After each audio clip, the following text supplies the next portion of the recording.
ایک وقت پہلے مرزا پور نامی گاؤں میں دو بہنیں اقصیٰ اور ماریہ اپنے والدین کے ساتھ ہنسی خوشی رہا کرتی تھیں۔ ان کے والد کو اچانک ایک دن دل کا دورہ پڑتا ہے اور وہ انتقال کر جاتے ہیں۔ وہ لوگ بہت روتی ہیں اور پریشان ہوتی ہیں۔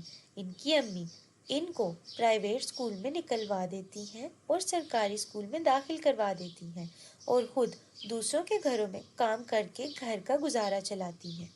ان کے حالات بہت خراب ہو جاتے ہیں۔ ان کی والدہ بہت بیمار رہنے لگتی ہیں۔ اکثر فاقوں کی نوبت آ جاتی ہے اور بھوکے پیٹ کام کر کے ان کی امی اور بھی بیمار رہنے لگتی ہیں۔ کچھ وقت گزرتا ہے اور ان کی امی بھی وفات کر جاتی ہیں۔ اب دونوں بہنیں بالکل اکیلی رہ جاتی ہیں۔ کچھ دور ان کے چچا کا گھر ہوتا ہے۔ اقصیٰ کہتی ہے، مجھے لگتا ہے اب ہمیں چچا کے گھر جانا چاہیے، وہ ہمیں ساتھ رکھ لیں گے تو ہمیں بھی سہارا ہو جائے گا۔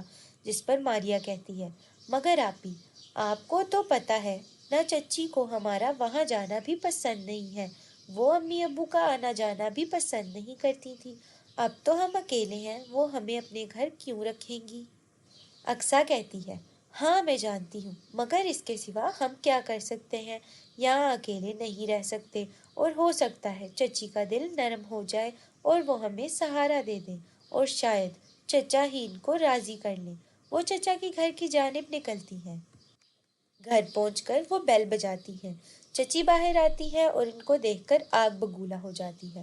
چچی کہتی ہے، ارے تم لوگ یہاں کیوں آئی ہو؟ تمہیں یہاں سے کیا چاہیے؟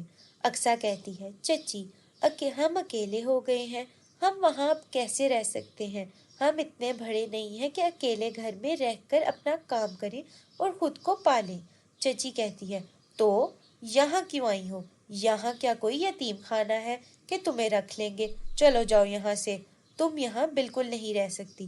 اقصیٰ کہتی ہے، چچی مہربانی کریں، ہمیں رہنے دیں، ہم کہاں جائیں گے؟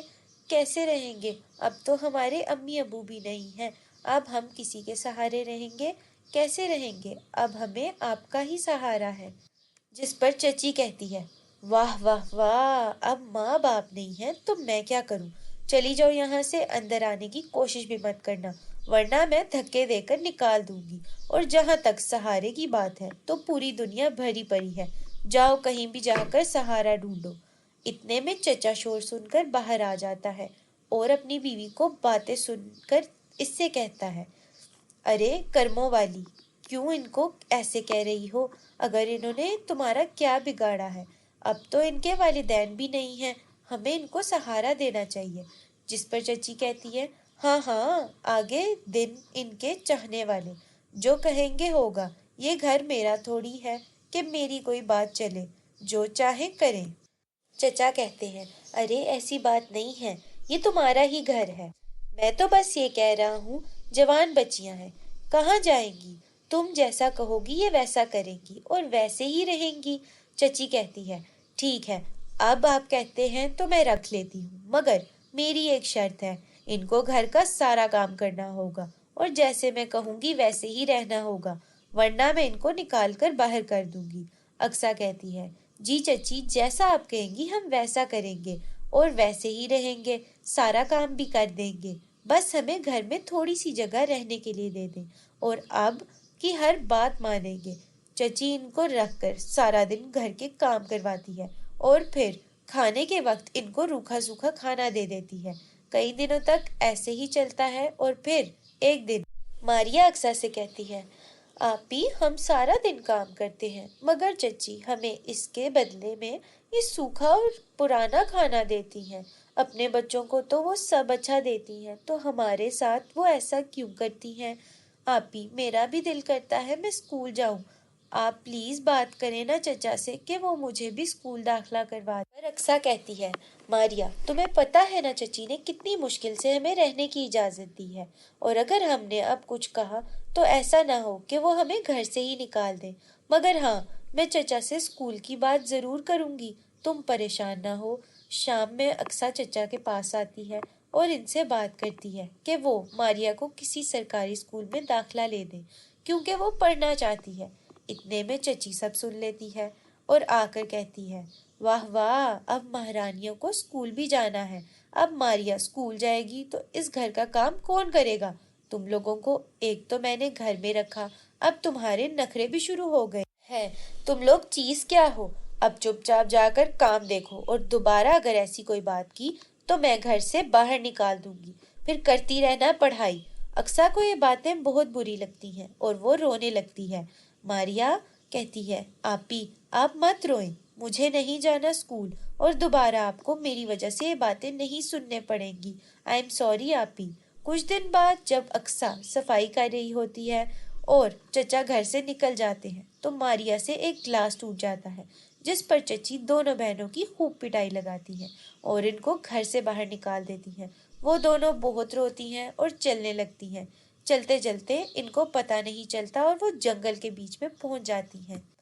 मारिया थक कर कहती है, आपी मुझे प्यास लगी है। अक्सा कहती है, कुछ आगे चलते हैं, हो सकता है पानी मिल जाए। वो दोनों चलती चलती बहुत आगे आ जाती हैं और इनको एक कुआं नजर आता है, मगर इसका पानी निकालना नामुमकिन होता है। वो कुएं की मुंड पर बैठ जाते हैं और रोने लगती हैं कि अचानक वहां एक परी आ जाती है और इनसे पूछती है कि क्या बात है। मारिया कहती है, हमें बहुत प्यास लगी है। परी रानी, क्या आप हमें इस कुएं से पानी निकाल कर दे सकती हैं? परी कहती है, हाँ ठीक है, मैं दे दूंगी, मगर तुम में से सिर्फ एक को फैसला कर लो किसको पानी पीना है। अक्सा कहती है, मारिया को बहुत प्यास लगी है, आप इसको दे दें, मैं अपना बंदोबस्त कहीं और से कर लूंगी। मारिया कहती है, नहीं, आप ही को दे दें, मैं रह लूंगी। दोनों बहनों का आपस में प्यार देखकर रानी परी इन दोनों को पानी पिला देती है और कहती है, ये लो, ये एक जादुई वैन है। तुम लोगों का आपस में प्यार देखकर मुझे बहुत खुशी हुई है। ये लो और इससे तुम अपने सारे मसले हल कर सकती हो। वो दोनों एक घर ले लेती हैं और कुछ पैसे भी ले लेती हैं और फिर प्राइवेट स्कूल में दाखला भी ले लेती हैं और हंसी खुशी रहने लगती हैं। 1 रुपए का जादुई लैपटॉप। एक गांव में सरफराज नामी आदमी अपने बेटे के साथ किसी के खेत में हल चलाया करता था। इसके बेटे को पढ़ने का बहुत शौक था और इस बार इम्तिहान में वो फर्स्ट आया था। वो आगे पढ़ना चाहता था, मगर गांव में इससे आगे की तालीम हासिल करने के लिए स्कूल ना था। अली अपनी बहन को सब बताता है और इसकी बहन अपने अब्बू से बात करती है, जिस पर वो कहते हैं कि बेटी, तुम जानती हो हमारा गुजारा कैसे होता है। मेरे पास इतने पैसे नहीं हैं कि मैं तुम्हारे भाई को आगे पढ़ा सकूं। जितना पढ़ लिया काफी है।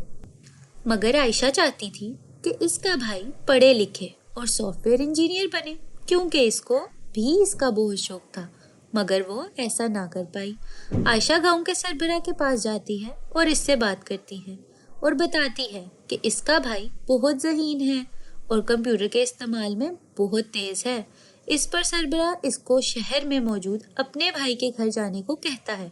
वो दोनों बहन भाई शहर आते हैं और असलम साहब के घर आकर इनको रेफरेंस देते हैं कि वो गांव के सरबराह के कहने पर आए हैं और इनको अंदर आने की इजाज़त दे दी जाती है। अंदर आकर वो इनको अपनी बीवी से मिलवाता है, जो बहुत मॉडर्न होती है, और इसको इनके आने का मकसद बताता है, जिस पर वो इन पर ताने देने लगती है कि ये गांव के गवार कैसे कंप्यूटर सीख सकते हैं। इस पर असलम साहब इसको डांट देते हैं और कहते हैं, हम भी इसी गांव के रहने वाले थे। असलम इसको कहता है कि वो कल इसको इंस्टीट्यूट का एड्रेस दे देगा, तो वो अपने भाई को लेकर वहाँ चली जाए। अगले दिन आयशा भाई को लेकर वहाँ जाती है। वहाँ प्रिंसिपल को बताती है कि इसका भाई कंप्यूटर सीखना चाहता है।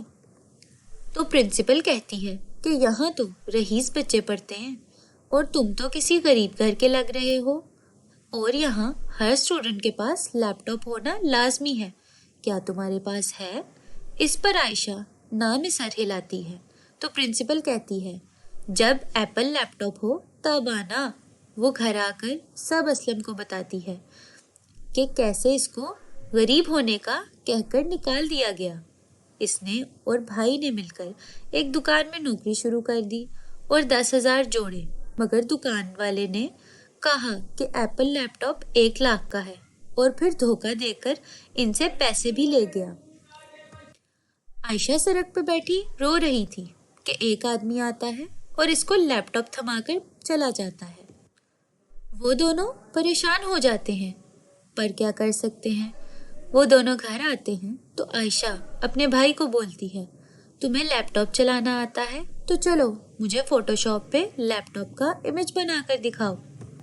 जब भाई लैपटॉप का इमेज बनाता है तो वो असल का लैपटॉप बनकर सामने आ जाता है और फिर इनको पता चलता है कि ये लैपटॉप तो जादुई है, इससे सिर्फ ओल्ड लैपटॉप ही बनाए जा सकते हैं। आयशा कहती है कि वो ये लैपटॉप गरीब बच्चों में 1 रुपए का बेचेगी। दिन भर बैठकर भाई लैपटॉप बनाता है और बहन इनको बेच देती है। करते करते इनके पास फीस के बहुत पैसे हो जाते हैं और एडमिशन हो जाता है। 3 महीने में भाई बहुत अच्छा सीख जाता है और इसको बाहर के मुल्क से स्कॉलरशिप आ जाता है। मगर असलम और इसकी बीवी को ये बात बिल्कुल गवारा नहीं करती कि ये गांव का एक किसान का बेटा तरक्की करे। आयशा का भाई बाहर चला जाता है और सॉफ्टवेयर इंजीनियर बनकर वापस गांव आता है और दोनों मिलकर एक इंस्टीट्यूट खोलते हैं और गांव में सब बच्चों को 1 रुपए का लैपटॉप देते हैं और इनको भी लैपटॉप पर कंप्यूटर एक्सपर्ट बना देते हैं।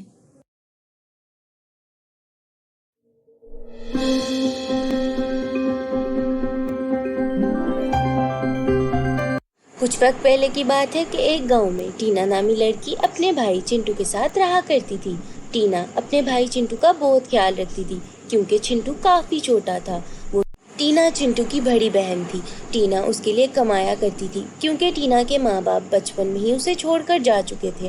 टीना ने ही चिंटू को बहुत अच्छे से पाला था। उसने चिंटू को एक अच्छे स्कूल में दाखिला लेकर दिया था। वो चाहती थी कि चिंटू बहुत अच्छी तरह पढ़ लिख कर कुछ बन जाए। टीना लकड़ियाँ काटने जाती थी। लकड़ियाँ काट कर वो दुकानदारों को बेचा करती थी। एक दिन टीना लकड़ी काट रही होती है कि जंगल में फौरन ही बारिश शुरू हो जाती है। टीना बहुत परेशान हो जाती है। उसकी काटी हुई लकड़ियाँ सारी भीग जाती हैं। कुछ देर बाद बारिश रुकती है तो टीना वो लकड़ियाँ उठाकर दुकानदार के पास जाती है और उससे कहती है, भैया ये आज की लकड़ियाँ हैं पर ये थोड़ी सी भीग गई हैं, क्या आप इन्हें खरीद लोगे और मुझे वही पैसे दोगे? अगर आप चाहो तो मुझे कम भी दे सकते हो क्योंकि ये भीगी हुई हैं। अरे लड़की, तुझे नहीं पता कि हम भीगी हुई लकड़ियाँ नहीं लेते हैं। तुझे चाहिए था कि इनको सुखा कर लाती। हम सूखी लकड़ियों का काम करते हैं, ना कि भीगी हुई का। जा, तुझे कोई पैसे नहीं मिलेंगे। अरे भैया ऐसे मत कहो, मैंने अपने भाई को खाना खिलाना है। आप जो पैसे देते हो मैं उससे खाना लेकर घर जाती हूँ। प्लीज ये लकड़ियाँ खरीद लो, बारिश की वजह से भीग गई हैं, इसमें मेरा कसूर नहीं है। ए लड़की, जब मैंने तुझे कह दिया कि मैं नहीं ले सकता तो मतलब नहीं ले सकता। तू अपनी लकड़ियाँ लेकर कहीं और बेचने चली जा।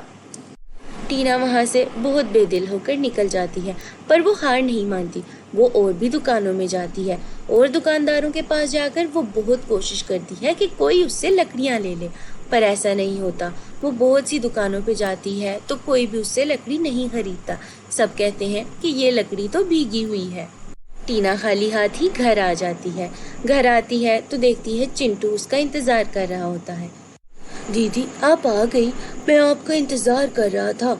मुझे बहुत भूख लगी है, क्या आप खाने को कुछ नहीं लाई? अरे नहीं चिंटू, ऐसा नहीं है, मैं खाने को लाई हूँ। तुम फिक्र मत करो, मैं तुम्हें किचन से अभी रोटी ला कर देती हूँ। टीना उसे ये नहीं बताती कि वो खाने को कुछ नहीं लाई। वो नहीं चाहती कि उसका भाई कहे कि उसकी बहन ने उसे खाना नहीं दिया। वो बहुत रोती है। किचन में आकर वो पुरानी बासी रोटी गर्म करके चिंटू को खिलाकर सुला देती है और काफी देर तक वो रोती रहती है। वो यही सोचती है कि उसके माँ बाप होते तो शायद उसे आज ऐसे वक्त ना देखना पड़ता। कुछ देर बाद टीना रोते रोते सो जाती है और उसके ख्वाब में उसकी माँ आती है और उससे कहती है, टीना मेरी बच्ची, मैं जानती हूँ कि तुम बहुत मुश्किल में हो, पर इस मुश्किल वक्त के लिए ही मैंने एक चीज़ रखी है तुम्हारे लिए। तुम मेरी अलमारी खोलना और उसमें कपड़ों के पीछे देखना तो वहाँ एक बीज पड़ा होगा। वो बीज जादुई बीज है। तुम्हें अगर मुश्किल वक्त में चाहिए तो तुम इस्तेमाल करो, नहीं तो ना करना, क्योंकि ये बीज सिर्फ मुश्किल वक्त के इस्तेमाल के काम के लिए है। اگر تم اسے لالچ میں آ کر استعمال کرو گی تو یہ تمہارے ساتھ بہت برا کرے گا۔ تم اس بیج کو گھر کے پچھلے حصے میں بو دینا اور جو بھی چاہو گی وہ اس سے اگ جائے گا۔ اتنا کہتے ہی ٹینا کی آنکھ کھل جاتی ہے۔ ٹینا اٹھتی ہے اور بھاگتی ہوئی ماں کی الماری کی طرف لپکتی ہے۔ ارے اس الماری میں ہی ماں نے کہا تھا نا۔ جیسی وہ الماری کھولتی ہے تو اندر سے ایک بیج نکلتا ہے۔ ارے واہ، یہ تو سچ ہو گیا، مطلب ماں خواب میں میرے پاس سچ میں آئی تھی۔ اب ٹینا وہ بیج لے جا کر گھر کے پچھلے حصے میں بو دیتی ہے اور وہاں کھڑے ہو کر کہتی ہے کہ میں چاہتی ہوں اس بیج سے لہنگے نکلیں، بہت ہی خوبصورت لہنگے، تاکہ میں ان کو بازار میں بیچ سکوں اور اپنے بھائی کا پیٹ بھروا سکوں۔ یہ کہتے ہی وہاں پر بیچ میں سے لہنگے نکلنے لگتے ہیں، ایک سے ایک خوبصورت لہنگا۔ ٹینا یہ دیکھ کر بہت خوش ہو جاتی ہے۔ ارے واہ، یہ کتنے خوبصورت لہنگے ہیں، میں تو انہیں بازار میں بیچوں گی، مجھے تو کافی منافع ہوگا۔ ٹینا ایسا ہی کرتی ہے، وہ ان لہنگوں کو اتار کر بازار میں لے جاتی ہے۔ وہ لہنگے اتنے خوبصورت ہوتے ہیں کہ کسی کا بھی ان کو چھوڑنے کا دل نہیں چاہتا۔ وہاں جو بھی عورتیں آتی ہیں ان لہنگوں کو لے کر جاتی ہیں اور ٹینا کو اچھی سے اچھی قیمت وصول ہوتی ہے۔ ٹینا بہت خوش ہو جاتی ہے، وہ اچھا خاصا منافع کمانے لگتی ہے اور اسی طرح کرتے کرتے وہ اپنے بھائی کے لیے روزانہ بہت ہی اچھا کھانا لے کر جانے لگتی ہیں۔ اس کے گھر کے حالات بہتر ہونے لگتے ہیں اور آہستہ آہستہ ٹینا اور اس کا بھائی اچھی زندگی گزارنے لگتے ہیں۔